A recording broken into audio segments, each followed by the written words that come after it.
Hey guys, Sarah Gaston here, and listen, welcome to another edition of Facebook Live with me, yours truly.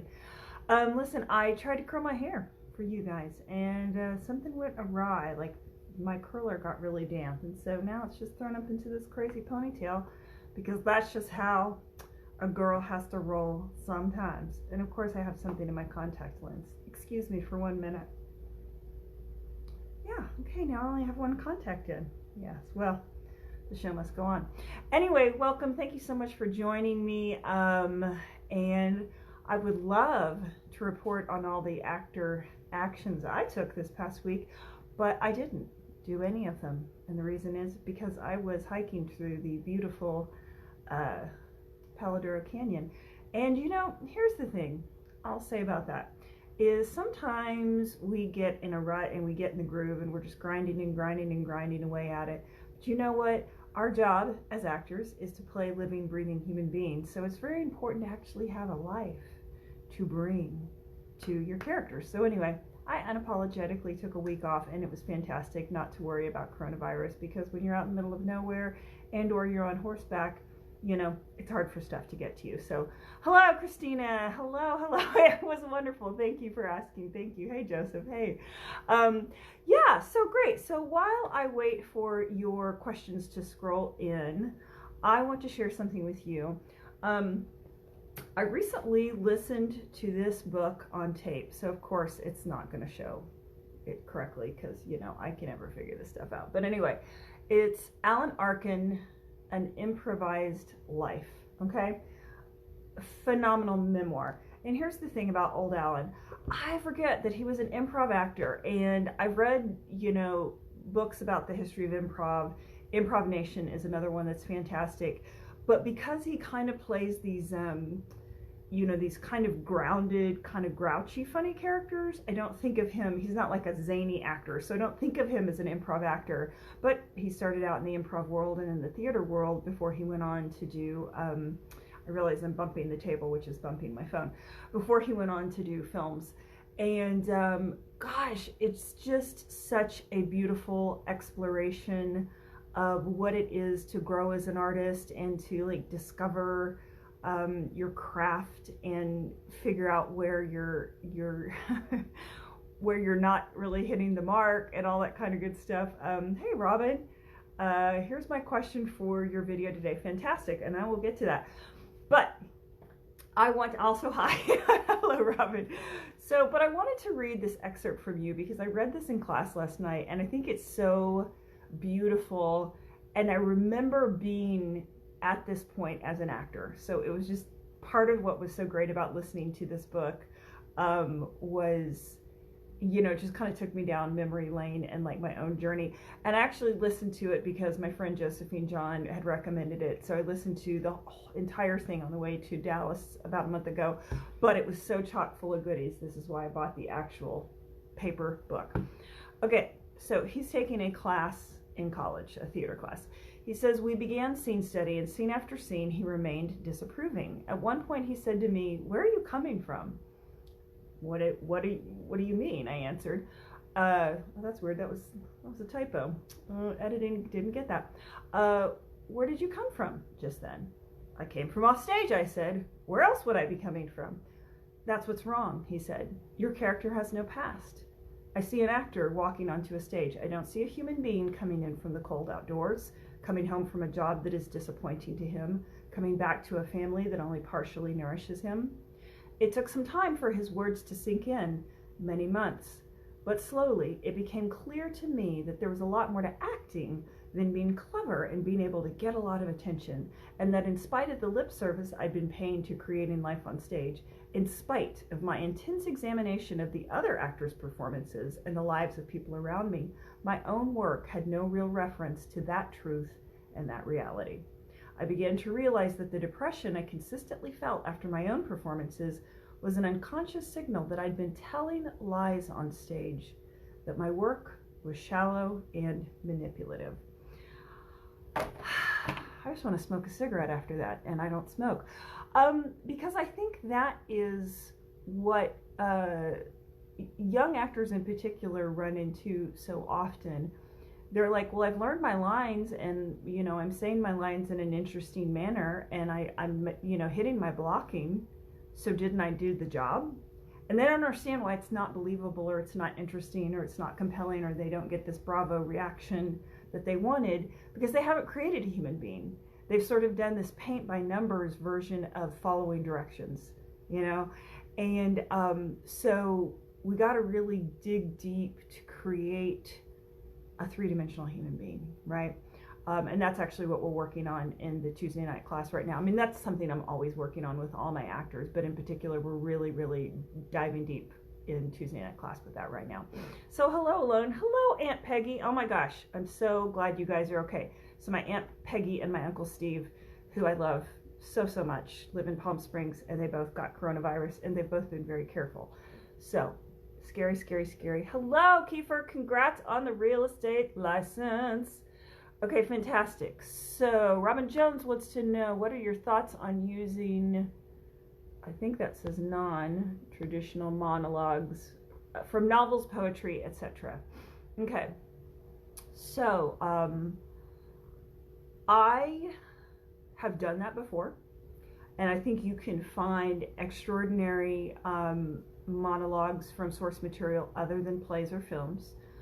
It really has to do with who your audience is, because I know that a lot of theaters and large theater, like mass auditions, are very, very specific that it has to be from a published play only. So yeah, I think you can find great source material. I think I used something from Anne Rand's We the Living, or Ayn Rand, however you say her name, We the Living, years ago.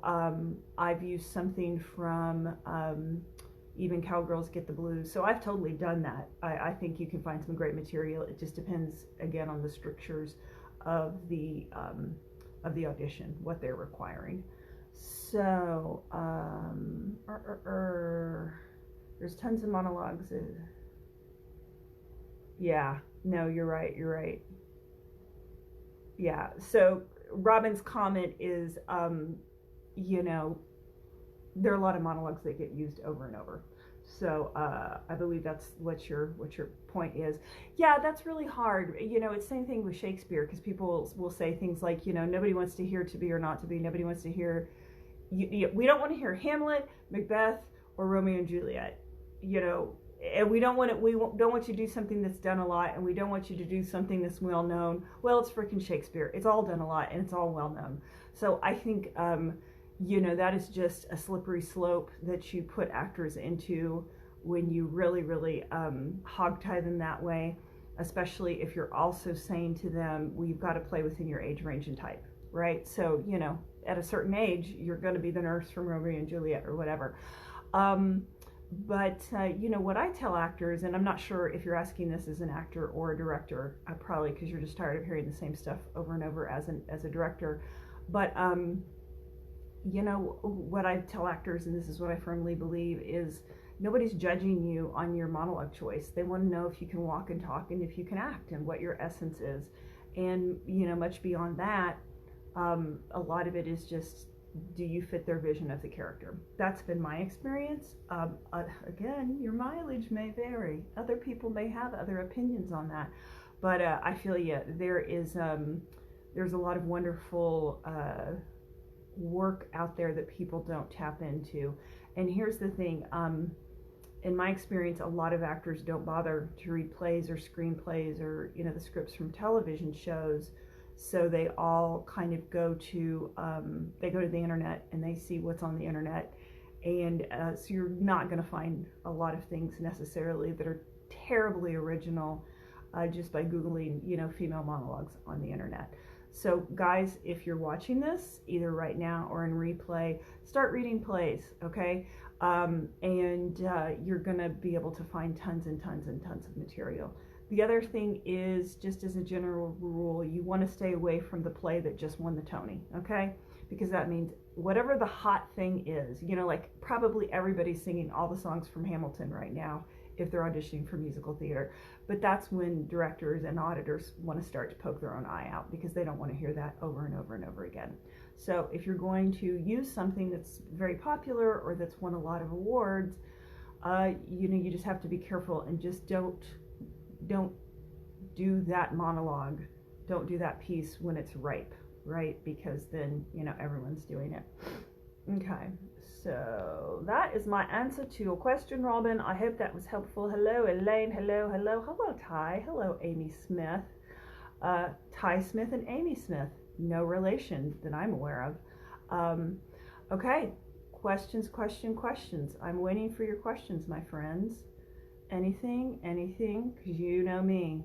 It's hard for me to go on and on just for the sake of hearing my own voice. Here's what I will say. I think I announced this a couple of weeks ago, but the winners of the Super Colossal Scholarship Contest were announced. So yay to those people. Let's see. If you're interested in some really intense deep dive acting work, I really encourage you to consider joining us on Tuesday nights. I have an ongoing class at 6:30 every Tuesday. Right now we're on Zoom because of, hey, pandemic. We might be going back into the studio in a month or so, but if you are really wanting to up your game, you should definitely join us. The people are doing amazing work right now. I'm super, super proud of them. Casey has a question. What are your words of wisdom to not doubt your craft when you aren't landing roles after auditions? Yeah, well, that's hard. It's real hard. Here's the thing, though.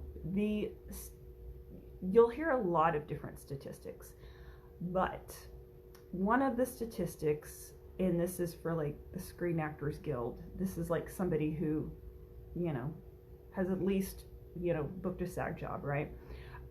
Is that 1 in 63 is okay.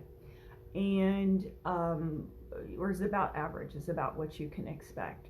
So, and I saw a delightful interview with Dallas Bryce Howard and Marie Forleo.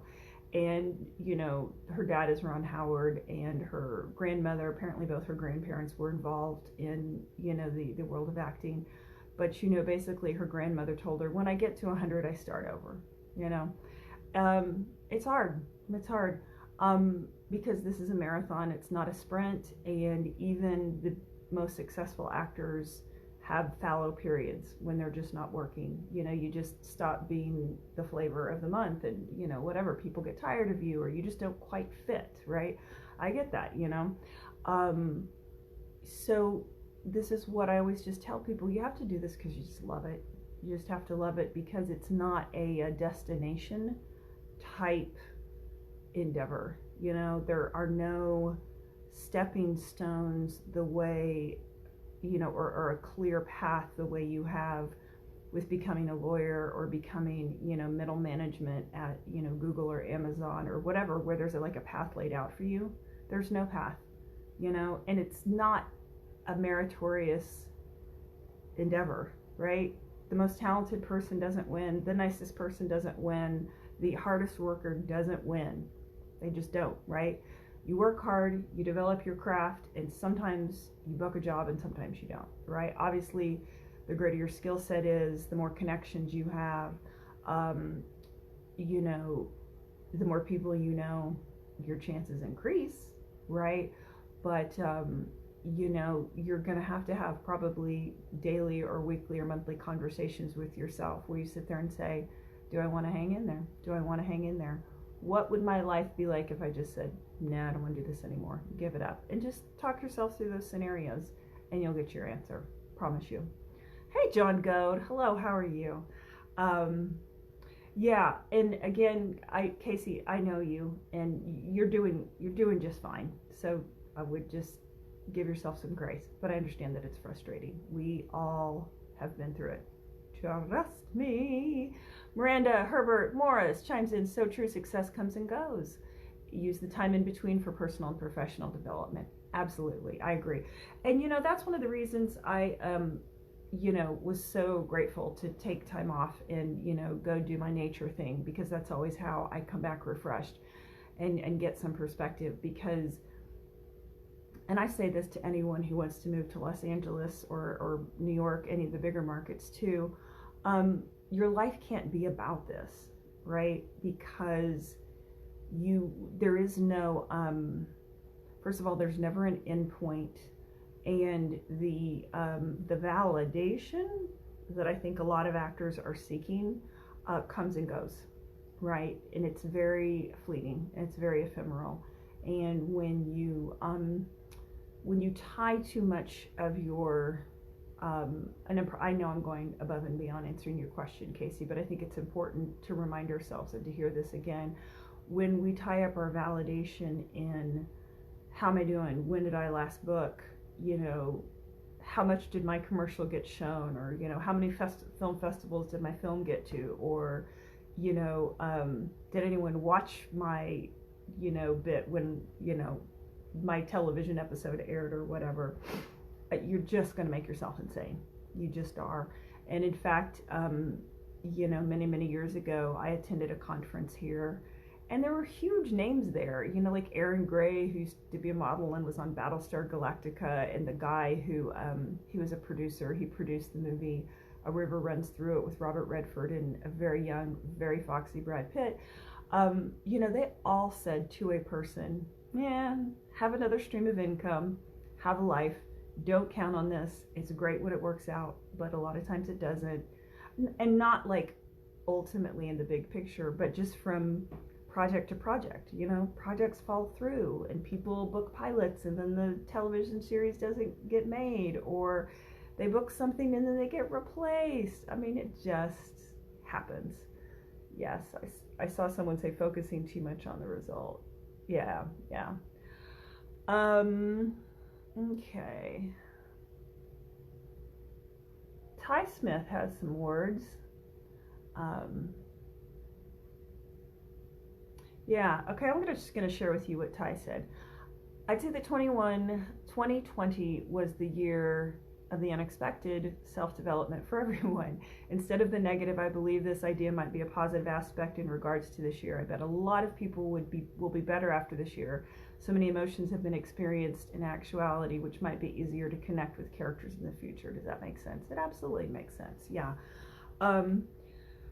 You know, the other thing to keep in mind for everybody, and again, Casey, I know this is overkill answering your question, but you know, what happened right before COVID really shut things down is that there were a lot of auditions, and then they just had to delay production because of what was going on. And so, you know, we always assume if we don't hear anything that the project is dead or that we didn't get it. And sometimes, you know, maybe we're in the running, but the project got put on hold or it got canceled for a million other reasons that you know nothing about. I mean, for years, I had sour grapes and I would not watch Breaking Bad because they had auditioned for the pilot and I didn't get it. And, you know, there wasn't a particular reason I thought I should get it, but the people in the casting room were effusive, like, oh my God, you did such a great job, you know, and then you're like, oh, you know, you get a little hopeful, right? Turns out, once I finally watched the show, that scene wasn't even in the pilot, totally got cut. So, you know, whatever, you know, and all that, I wasted a lot of time being bothered by something that never actually happened, right? Because I made up a story about it, you know.